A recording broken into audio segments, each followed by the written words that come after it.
రాజకీయ పార్టీలకు నిధులు సమకూర్చిన ఎన్నికల బాండ్ల వివరాలను భారతీయ స్టేట్ బ్యాంక్ బుధవారం సుప్రీంకోర్టుకు తెలిపింది. న్యాయస్థానం ఆదేశాల మేరకు ఈ డేటాను ఎస్బీఐ నిన్న కేంద్ర ఎన్నికల సంఘానికి అందజేసింది. తాజాగా దీనిపై బ్యాంకు సర్వోన్నత న్యాయస్థానానికి అఫిడవిట్ సమర్పించింది. ఏప్రిల్ 2019 నుంచి ఈ ఏడాది ఫిబ్రవరి 15 వరకు మొత్తంగా 22,217 ఎన్నికల బాండ్లను జారీ చేసినట్లు వెల్లడించింది.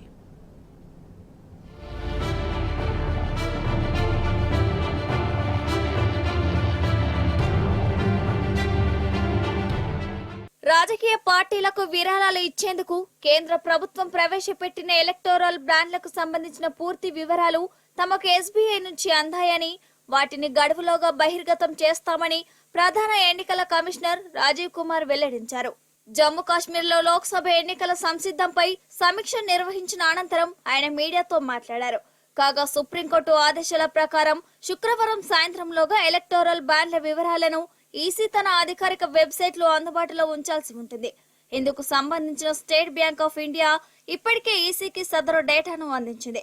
2019 ఏప్రిల్ 1వ తేదీ నుంచి ఫిబ్రవరి 15, 2024 వరకు మొత్తం 22,217 ఎన్నికల బాండ్లను దాతలు కొనుగోలు చేసినట్లు ఎస్బీఐ తమ అఫిడవిట్ లో పేర్కొంది.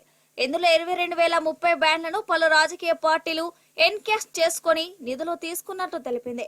మిగతా 187 బాండ్లను నిబంధనల ప్రకారం రీడీమ్ చేసి ప్రధానమంత్రి జాతీయ సహాయ నిధిలో డబ్బు జమ చేసినట్లు వెల్లడించింది. అయితే వీటితో ఏ పార్టీకి ఎన్ని నిధులు దక్కాయన్న దానిపై ప్రస్తుతానికి పూర్తి స్పష్టత లేదు.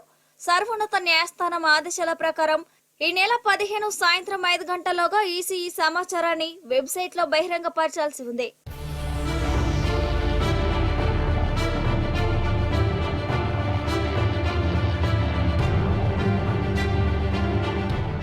మరికొద్ది వారాల్లో జరగనున్న ఎన్నికలకు తాము సిద్ధంగా ఉన్నామని సీఈసీ రాజీవ్ కుమార్ తెలిపారు. జమ్మూ కాశ్మీర్ తో పాటు దేశంలో సార్వత్రిక ఎన్నికలను శాంతియుతంగా నిర్వహించేందుకు కట్టుబడి ఉన్నామని చెప్పారు. జమ్మూ కాశ్మీర్ లో సాధ్యమైనంత త్వరగా ఎన్నికలు నిర్వహించాలని పలు పార్టీలు నివేదించినట్లు తెలిపారు.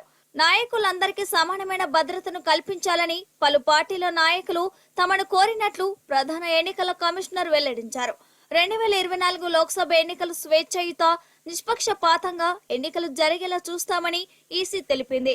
ఈ ప్రజాస్వామ్య పండుగలో ప్రతి ఒక్కరూ ఎంతో ఆసక్తిగా పాల్గొనాలని జమ్మూ కాశ్మీర్ తో సహా దేశవ్యాప్తంగా ఉన్న ఓటర్లందరికీ విజ్ఞప్తి చేశారు.